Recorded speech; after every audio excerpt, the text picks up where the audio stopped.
Is it possible for Donald Trump to pardon himself and his entire cabinet if necessary? I think it is not only possible but likely that Donald Trump will very broadly grant pardons to members of his administration who may have committed crimes in the course of their official duties. And that certainly could include Pete Hegseth. It could include Pam Bondi, the Attorney General, Stephen Miller, who's his close advisor.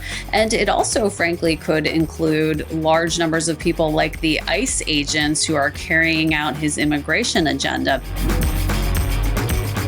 I'm Joanna Coles. This is the Daily Beast podcast. And amid the crazy, the flooding the zone technique of the Donald Trump administration number 2, it's very easy to lose sight of some of the more sinister and ominous things going on. No one has been better at tracking the growth of the pardons economy than the lawyer Liz Oyer, who was the former pardons attorney for Joe Biden. And she talks about how she wished that he hadn't actually pardoned Hunter Biden because it's given Donald Trump all sorts of ammunition against his critics. But literally what's going on right now is that people are just paying money to get out of jail. All sorts of people, scamsters, you name it, drug lords. It's kind of incredible. And it's sort of going under the radar because there's just so much else. And how much can you get your head around?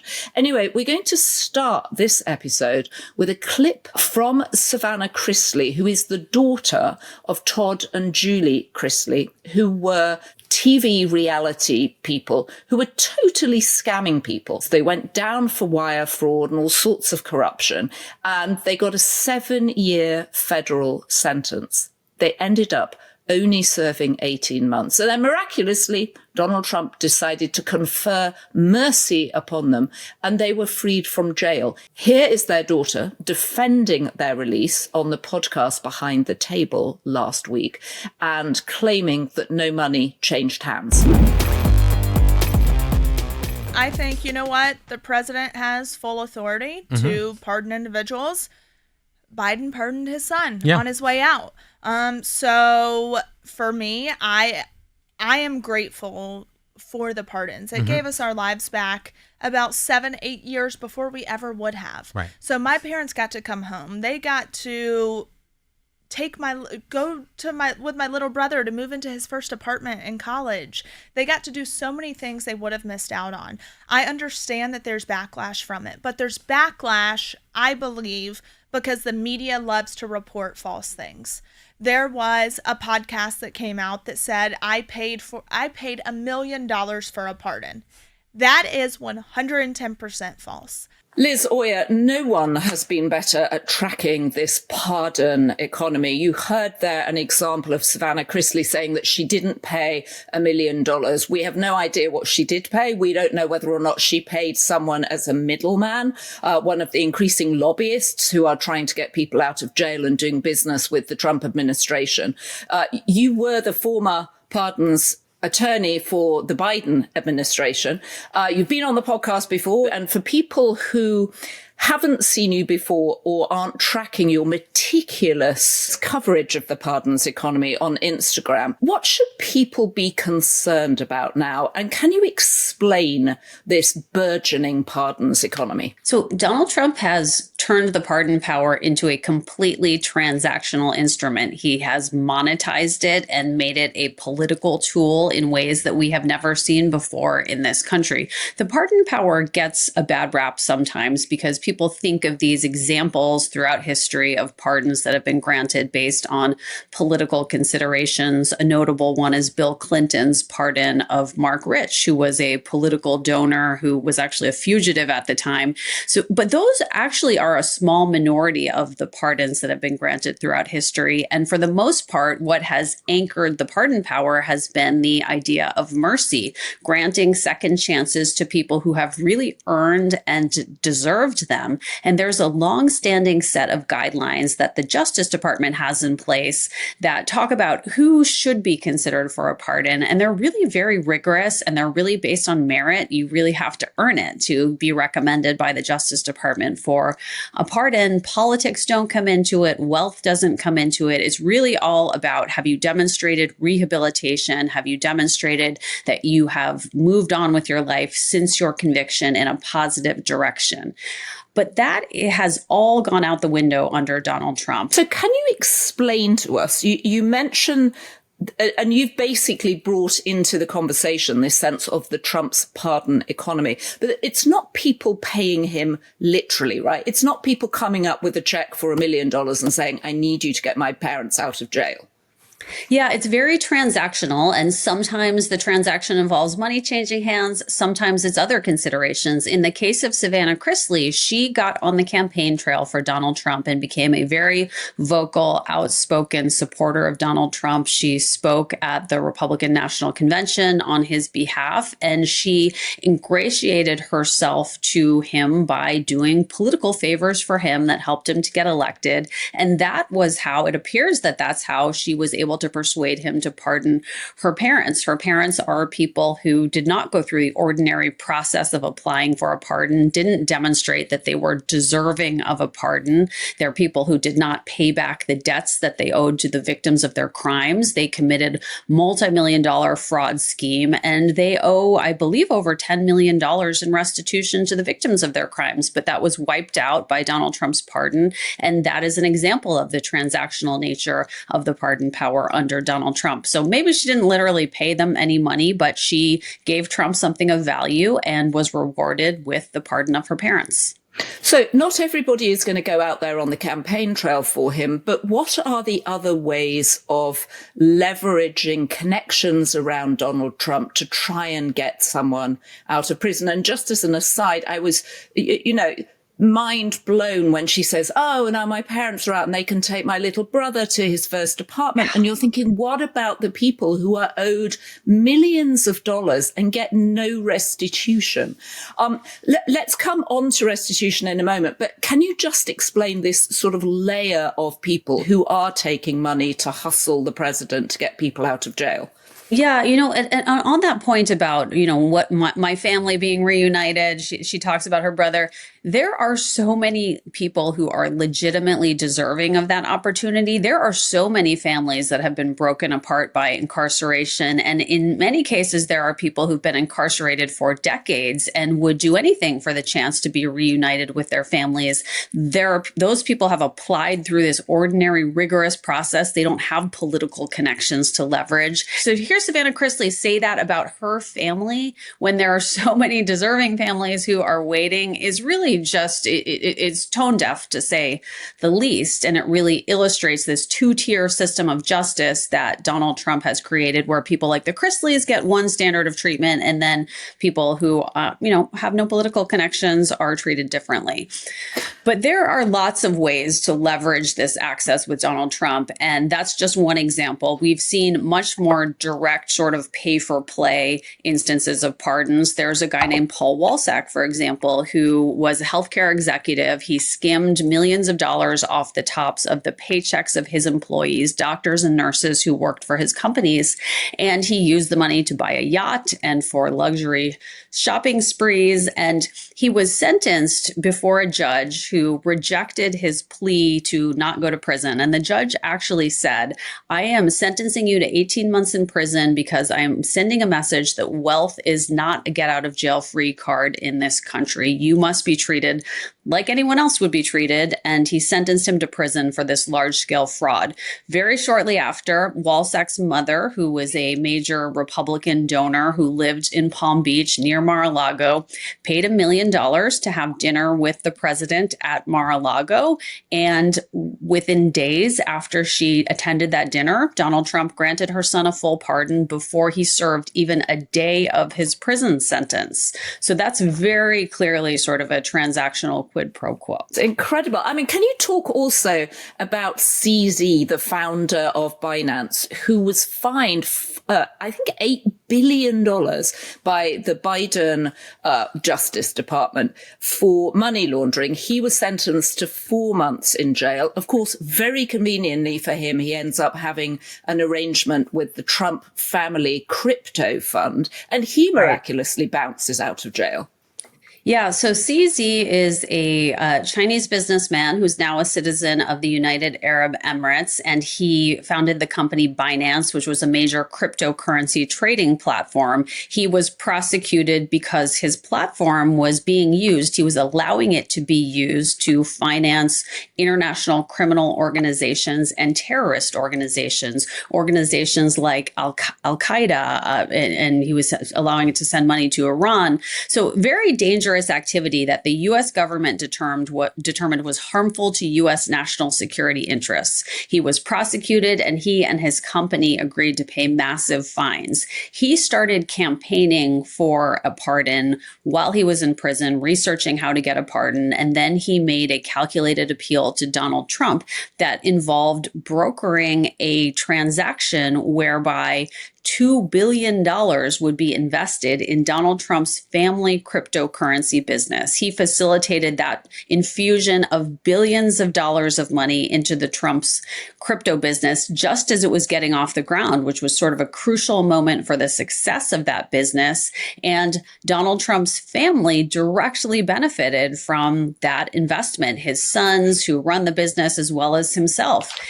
And as a result of that investment, it appears CZ got a full pardon, despite the fact that U.S. government officials determined that he engaged in conduct that endangered national security of this country. And that pardon allows him to go right back to the business that he was conducting previously. So from Trump's perspective, it's a win-win. And it's another example of this sort of transactional pay-for-play nature that the pardon power has taken on under Donald Trump. I mean, it's just breathtaking. So, Liz, talk to us about the pardon czar, as she's known, Elise Marie Johnson, because she herself was in jail for 20 years. Yeah, Alice Marie Johnson is a woman who was sentenced to life in prison for a drug-related offense, and she served over 20 years of her sentence. And she's somebody who really did demonstrate this strong rehabilitation while she was incarcerated. And Donald Trump granted her a pardon during his first term in office. And she's somebody who was deserving of that opportunity of relief. She had benefited from having high profile advocates like Kim Kardashian on her case, certainly. And Donald Trump responds to that type of thing. But in her case, she's not somebody who was undeserving. She's somebody who really, I believe, did deserve that opportunity. And she has made it her mission to help others to get clemency. And Donald Trump put her in this position of pardon czar. I believe that she went into this job with the hopes of benefiting and helping people like herself, but she has been really marginalized by Donald Trump. He prefers this very loose, almost impulsive way of granting pardons to people in whom he sees something of himself. So she to date has not appeared to play a driving role in setting the agenda for clemency. Donald Trump has continued to grant clemency to whomever he feels like it, almost even on a whim, and sometimes seemingly contrary to the advice that he is receiving from his close circle of advisors, including his chief of staff, Susie Wiles, who seems to have become aware that Donald Trump's pardons are causing a lot of problems because some of them are just so controversial and so undeserved. We carried in the Beast a report last week that Susie Wiles is actually trying to keep the pardon czar away from Donald Trump at this point. Do you know why that is? What I have read about this is that Susie Wiles and others have become really concerned that Donald Trump's pardons have been very damaging politically because he's pardoning people who are so so undeserving, so controversial, so unpopular that she has tried to create some distance between him and Alice Johnson, the pardon czar, to prevent him from granting more reckless pardons. I'm not sure that that really addresses the problem. It seems like Donald Trump is inclined to grant pardons almost on a whim in circumstances where you wouldn't even think it could arise. We heard a story a couple months ago that the Wall Street Journal reported about how the former Congressman Trey Gowdy played golf with the president, and over a round of golf told the president about a client of his who needed a pardon, who was in some legal trouble. It turned out that this was someone who Trump's DOJ had indicted and was actively prosecuting for a major price fixing scheme, violations of the antitrust laws, someone who was actively under prosecution by Trump's own DOJ. But after playing golf with Trey Gowdy, Trump decided to give the guy a full pardon, and there was very little additional consideration that went into it. And that person, his name is Tim Lewicki, received a full pardon. And that's the sort of thing that's very hard to rein in. I don't know that Susie Wiles can insulate Donald Trump to the extent where he's not on the golf course with people who are going to be pitching him on pardons. The other aspect of that that's really interesting is we don't know what benefits these other individuals are getting, but undoubtedly they're substantial. We don't know what Trey Gowdy got in exchange for successfully pitching Trump for that pardon. But we do know that there are lobbyists and lawyers who are collecting hundreds of thousands and even millions of dollars from clients who are desperate to get a pardon. Sometimes the clients are hiring people who really do have the access and can make it happen, like Trey Gowdy. Sometimes they're hiring people who are just, scamming them, who don't actually have the access, but are claiming they do. And a huge amount of money is circulating. It's sort of like a feeding frenzy around the idea of pardons, where people in Washington, D.C., lawyers and lobbyists are just enriching themselves by promising access and pardons from this president. One of the other cases that I found fascinating was also the founder of Nikola, the electronic truck company, who at one point apparently put his truck at the top of a hill. It rolled down the hill. Investors were like, oh, it's the new Tesla. It's the new Tesla. And of course, it turned out the truck simply didn't work. They took in an enormous amount of investment and people were being defrauded right, left and center. Yeah. And then he comes out of jail. Tell us what happened there, because that's also an astonishing story. That is a really quite astonishing story. So this man, Trevor Milton, as you said, claimed that he was going to develop the world's first electric-powered semi-truck, and the whole thing was a fraud. But he had raised hundreds of millions of dollars from investors, and the investors included people who had put their retirement savings into this investment. So, we're not talking about wealthy billionaires. We're talking about people who had legitimately earned a living and had savings and invested them with this company. And the company turned out to be a total scam. And the Justice Department was asking for this man, Trevor Milton, as part of his criminal sentence. So he was convicted of defrauding his investors. They were asking for him to have to pay back the money to the investors who were defrauded. And that's what the law requires. And the Justice Department calculated that he owed nearly $700 million to his investors who were out of pocket the losses of money that went into his company. And Donald Trump granted Trevor Milton a full pardon before he paid back a dime to his investors and before he served a day of his prison sentence. So essentially, he got off the hook completely. Everything was wiped out by this pardon. And how did he get that pardon? Well, there's two notable things. One is that he hired a very well-connected lawyer, Brad Bondi, who happens to be the brother of the Attorney General, Pam Bondi. And two is he donated nearly $2 million to Donald Trump's campaign right before he came into office. So Trevor Milton, pushed some magic buttons and he ends up with a full pardon, despite the fact that he is someone who really under no calculation deserves to get that type of relief. And the relief was very damaging to the victims of his crime, who will not get the money that he was otherwise legally required to pay back to them. So it is hard to understand from a political point of view what advantage this brings Donald Trump, because if you're one of those many people that invested in Nikola, you are not thrilled to know that Trevor Milton is now out, because you've seen the process up close. Why is Donald Trump doing this? Do you think it's anything to do with the fact that in the 4 years between the first Trump administration and the second. And of course, he had no idea in those 4 years that he had no certainty he would be reelected. And he was facing his own trials. He went through his own trials. He might have faced jail himself. And we know he's slightly haunted by jail. Is this some sort of psychological tick that he's got, that he hears a story, he hears it on the golf course where a lot of businessmen, and he claims to have been a businessman, make decisions anyway. And he's just sort of oddly displaying a rare shred of empathy. I mean, what is triggering this for him? Because it's not very useful politically. I don't think empathy has anything to do with it. I think it's about power fundamentally. I think that he feels powerful when he's able to do something that brings him instant gratification. And the pardon power is totally unrestrained. There's nothing that Congress can do. There's nothing that the courts can do to check it or limit it. So Donald Trump likes the pardon power because he can literally sign his signature on a piece of paper and it's done and nobody can question it or try to unravel it. So I think pardons make him feel powerful. I think he also likes to be able to hold the possibility of pardons over other people. He dangles the possibility of a pardon. In many high-profile cases, he's done this even without actually granting the pardon. So he's been asked many times, will you pardon Sean Combs, Diddy? Will you pardon Ghislaine Maxwell, the co-conspirator of Jeffrey Epstein? And he never, ever says no. He says, I could, I'm allowed to, I haven't decided, I haven't thought about it.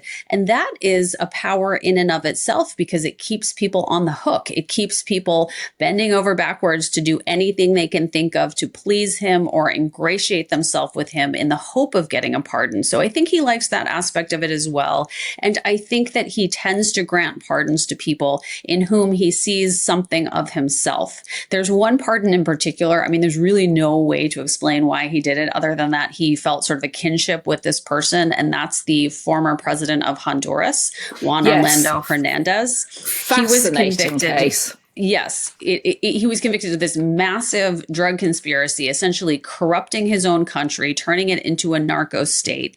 He was sentenced to 45 years in prison in the United States. He'd served only about a year of his sentence, and Donald Trump granted him a full pardon. At the same time that the Trump administration is blowing boats out of the water because they're supposedly carrying drugs to the United States. This is somebody who was convicted of trafficking, I believe, about 500 tons of cocaine. Yeah, into I mean, the it's an United incredible States. case. An incredible pardon. Juan Orlando Hernández. I mean, an incredible pardon. It makes no sense in any way, shape, or form, other than that Donald Trump saw a fellow foreign leader who had ravaged his country, corrupted it in all the ways that, Donald Trump seems to think a leader is entitled to. And he granted him a full pardon. And it's completely contrary to the stated drug policy of his administration. I think a lot of people highly placed in his own administration had some issues with this pardon, but he just did it seemingly on an impulse. And it just reflects sort of his character. There's a pardon scholar, Jeffrey Toobin, who has said that pardons are an X-ray into the soul of the president. They tell you something about who the president really is as a person. And that seems quite true with Donald Trump's pardons.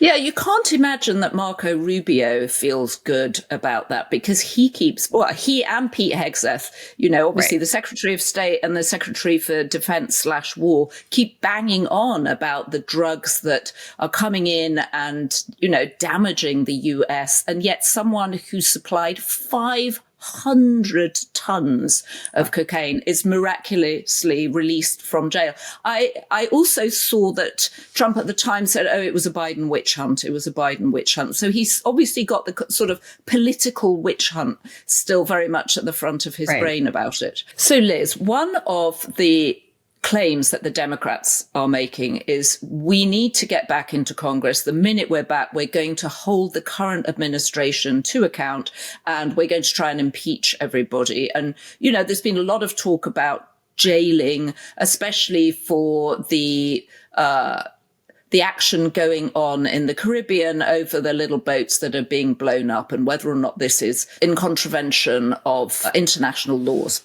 Is it possible for Donald Trump to pardon himself and his entire cabinet, if necessary, from any kind of future legal action? I think it is not only possible, but likely that Donald Trump will very broadly grant pardons to members of his administration who may have committed crimes in the course of their official duties. And that certainly could include Pete Hegseth. It could include Pam Bondi, the Attorney General, Stephen Miller, who's his close advisor. And it also, frankly, could include large numbers of people like the ICE agents who are carrying out his immigration agenda, people who we have seen behave in ways that are really inappropriately violent against the people they're arresting, against protesters. So he really could wipe out a lot of potential liability for people who have been complicit in the agenda of his administration by granting pardons. And frankly, it would not surprise me if he has already written some of those pardons and signed them and has them stashed in a drawer somewhere just in case something should happen to him, to make sure that the people who have worked for him in this administration are protected.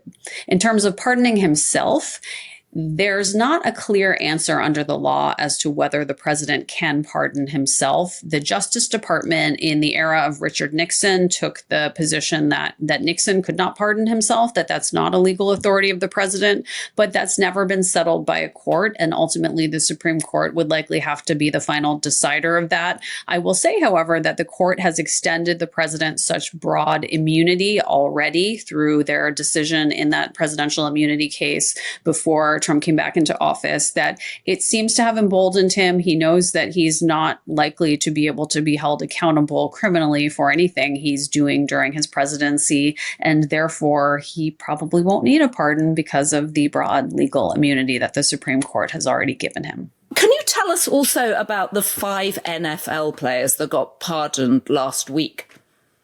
Yeah, this was a very odd one because it doesn't seem that most of these folks had actually asked for a pardon.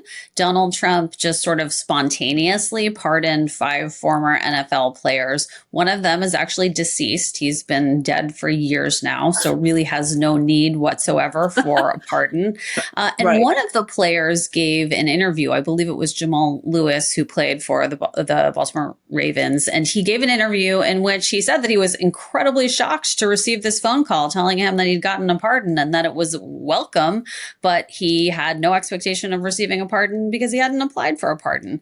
So it's unclear why Trump did this. He clearly thought that there was some constituency that he could ingratiate himself to by pardoning these former football players, but there really wasn't any specific request, it seems like, for the pardons. There wasn't any specific need that he was addressing. He just decided to do it probably for some cynical purpose that involved appealing to a certain constituency of maybe NFL fans. I mean, it's fascinating, the idea of showering pardons on people who are sitting in jail serving their time because they were guilty. They know that. They're not even asking for a pardon. They're like, I'm doing my time. So let me just say about that. Pardons are actually typically reserved for people who have served their entire sentence and they've paid their debts to society. Donald Trump is the rare, I think the only president that I'm aware of who has widely granted pardons to people who have not served any of their time or who have served very little of their time. The Justice Department's manual on pardons says that you can't even be considered for a pardon until you are 5 years out from completing your sentence. And that would mean out of prison. The Justice Department would also look to see that you've paid back any money that you might owe to victims of crimes, things like that, before you could even be considered for a pardon. Trump has thrown all of that out the window, and the pardoning of people like Paul Walsack and Trevor Milton, who've served 0 time, is just really unusual. Well, and also that they have to pay no restitution, that the victims get nothing here, which, you know, and Trevor Milton, I think, still had $180 million left from the money he had taken in that he wasn't under any pressure whatsoever to give back. Yeah. The restitution piece of it is also unprecedented. Most presidents have avoided granting pardons to anybody who still owes a significant amount of money to their victims. Donald Trump, on the other hand, has used the pardon power to wipe out incredibly large amounts of debts that are owed to taxpayers and victims of crimes. I have done all the calculations, tallied it up. He has forgiven over $1.5 billion in debts owed to victims and taxpayers through the use of clemency, which is truly historic and extraordinary. He's also done it seemingly without consulting with any of the victims who are owed the money, which is normally, in normal times, a required step in the process, but he has dispensed with that piece of it as well. Just astonishing. That must mean there are a lot of very angry victims out there who probably won't be voting for the Republicans again, I would assume. And I love Jeffrey Toobin, who's been on this podcast. I love his observation that pardons are an X-ray into the soul of the person who's pardoning. So why do you think... and of course, the first day Donald Trump came in, he blanket pardoned everybody involved with January the 6th, which got a sort of bit of attention. But then that first month was so aggressive in terms of the rollout of various of his policies that it never quite got perhaps the attention it deserved. Why do you think people aren't more up in arms about this? Because in a sense, it's a very easy political story to understand. People are guilty. They're either paying to get out of jail, or Donald Trump is behaving like a king out of a storybook where he's just free to pardon people. Why aren't people more angry about this? Well, I think the pardon power is not well understood, which has lent itself to this narrative that Trump is trying to push, that all presidents do this, that every president, politicizes the justice system and then pardons whomever they want. It's not true, but he has very aggressively pushed that narrative. And unfortunately, the pardon power has always been such a sort of an obscure and opaque part of the presidential powers that people don't fully understand necessarily how abnormal it is what Donald Trump is doing with the pardon power now. I think that if there were a better understanding of it, there might be more outrage. But another factor is there are a lot of outrageous stories right now that are competing for people's attention. And so to focus on any one pardon is not always so easy. But it really is just such a damaging, dangerous thing that he's doing to the justice system. And one thing that underscores that is we have now seen that many of the January 6th pardon recipients have ended up back in prison. There are actually dozens of them that have been rearrested and charged with new crimes, and in many cases convicted of new crimes since they received the pardons. And some of them are very serious crimes. There are quite a few who've been convicted of crimes involving the sexual exploitation of children. That's a result of the failure to vet these individuals and the failure to give any careful review to who these folks are before granting them the pardon. So it's actually very dangerous to the American people, and it's damaging to the integrity of our justice system. And so we should be outraged about it, but there are just so many things to be outraged about right now that it's hard to pick a focus. So we heard in the clip that we played at the beginning of the show, Savannah Chrisley referring to the fact that Joe Biden pardoned his son, Hunter. You were the pardons attorney under which that happened. How damaging do you think it was for the system as a whole that Joe Biden chose to do that? I think it was quite damaging, actually, that Biden chose to pardon his son. His son's application did not go through the ordinary review process. So there was no opportunity or request for the Justice Department or my office to weigh in on the wisdom of that decision. But had I been asked, the answer would have been that this will delegitimize the pardon power in the eyes of the public if you do this.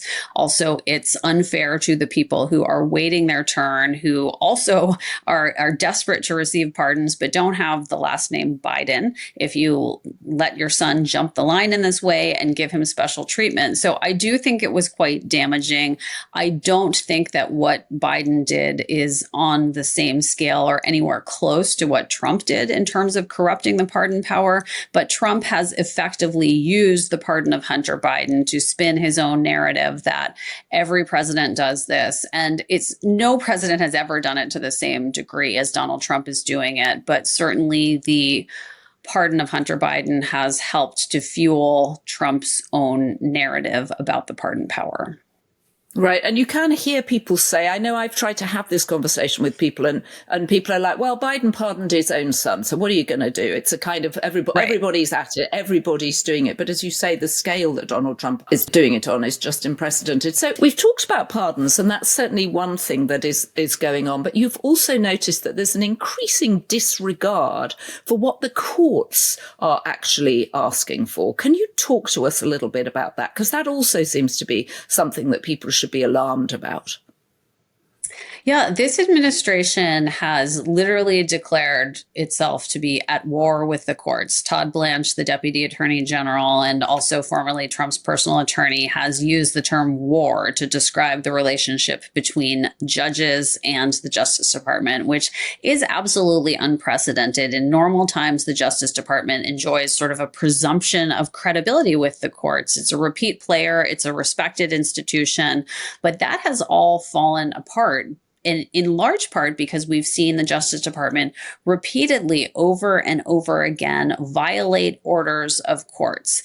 And there was a really remarkable filing that DOJ made in New Jersey just recently in which a judge ordered them to state under oath in a sworn declaration how many cases they were aware of in which they had violated orders of the district court in New Jersey, which is just one of 94 federal courts around the country, in cases involving immigration. And a high-level DOJ official, actually the chief of staff to Todd Blanche, signed a sworn declaration saying that in just 2 months, the Justice Department had violated 56 different court orders only in New Jersey in immigration cases specifically. 56 court orders. And what sort of restitution is there for that? If you're a judge and your order is not being acted upon, what are you supposed to do?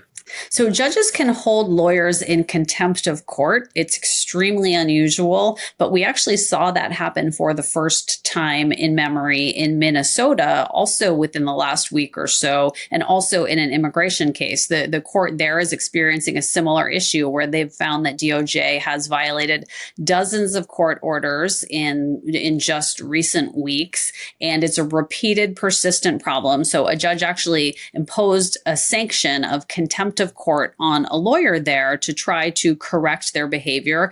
Judges around the country are experiencing this problem of DOJ refusing to comply with orders. They are fed up with it. They are pushing back on it. And the Justice Department is really going to have to make some changes in how they do business, or the lawyers that represent the Justice Department in court are not going to be able to practice anymore because they will risk having their law licenses taken away. So it's really a critical problem, and it's one that we're seeing around the country. And it's one that DOJ is going to have to urgently remediate if they're going to be able to continue to appear in court. And if the House of Representatives changes at the midterms, and even if possibly the Senate goes Democrat, do these issues get resolved? Well, it will be easier for the Democrats to conduct oversight of the Justice Department and to ensure that they have to answer the tough questions and they have to be accountable to the American people. There's no quick fix, but if the Democrats take the majority, they will be able to conduct more investigations and ensure more effective and intensive oversight of the Justice Department's conduct. If people do feel angry about this, or if you are a victim who's been swindled by one of these characters who's not had to serve any jail time and doesn't have to worry about restitution, what is the most effective thing you think you can do at this point? Well, I think that we will have an opportunity in the midterm elections to vote. And I think that we should be looking at what our existing elected leaders and what candidates who are hoping to be elected have said about these pardons. Congress has played almost no role in reining in the president's use of pardon powers. We have not seen oversight hearings focused on pardons. We haven't seen the types of demands for explanations and transparency that I would expect. I would expect that there would be bipartisan outcry about pardons like the one of Juan Orlando Hernández, the president of Honduras, the pardon of Changpeng Zhao, which directly enriched the Trump family. But we haven't seen that type of outrage from Congress. And I think that that's something that we should be expecting and asking from those that we are thinking of voting for in November. I also think that we should be supporting and advocating for laws that would bring more transparency to the pardon process. It's hard to rein in the pardon power because it's a constitutional power and only a constitutional amendment, which would be very hard to achieve, could limit it. But Congress could enact legislation that would require disclosures of all of these corrupt financial transactions that are happening behind the scenes, which I believe we've only seen the tip of the iceberg on to date. And that's something that I think that Americans deserve to be able to see and understand who exactly is benefiting from these pardons, who is enriching themselves by lobbying for pardons, what is the Trump family getting out of these pardons, and all of that has been quite opaque to date.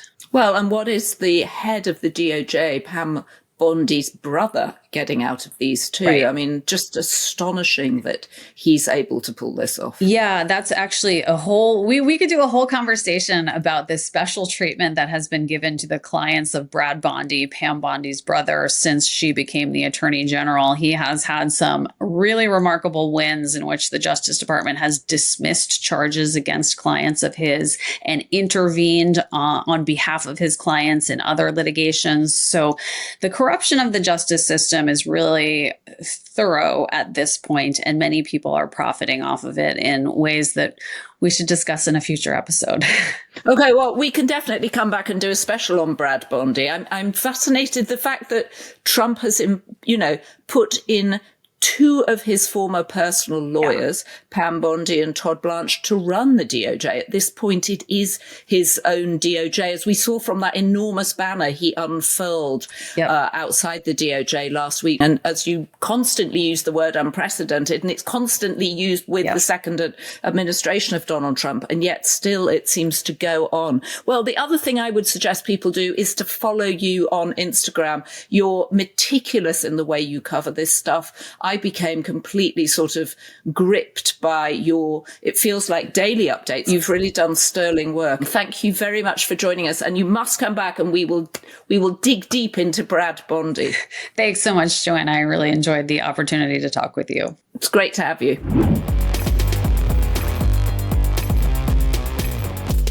As we've just heard, and before you go, there's so much to scream about. So I wanted to tell you about Primal Scream, my new Substack, where we stop pretending that this moment is about policy papers or reasoned debate, and we call it what it is. It's a daily parade of gross human appetites. Lust, greed, envy, ambition, pride, betrayal, wrath. The 7 deadly sins never went away. They just got rebranded under Trump. So I'll be prizing open the motivations driving this Trump-era chaos and everything orbiting it. The billionaires, the beauty myths, the boardroom deals, the scandals, the status games, the reinventions, and the downfalls. It's politics as theatre, celebrity as currency, and wellness as religion. And the only real language in the room? Power, of course. Just head to the link in the description box and sign up before the launch. Just go to beast.pub/scream. That's beast.pub/scream. And the first screams are coming. So the good news is we have so many Be Beast tier members now. There are too many names to read out, and we really appreciate your support. Thanks to our production team, Devon Rogerino, Ryan Murray, Rachel Passer, Heather Passaro, Neil Rosenhaus.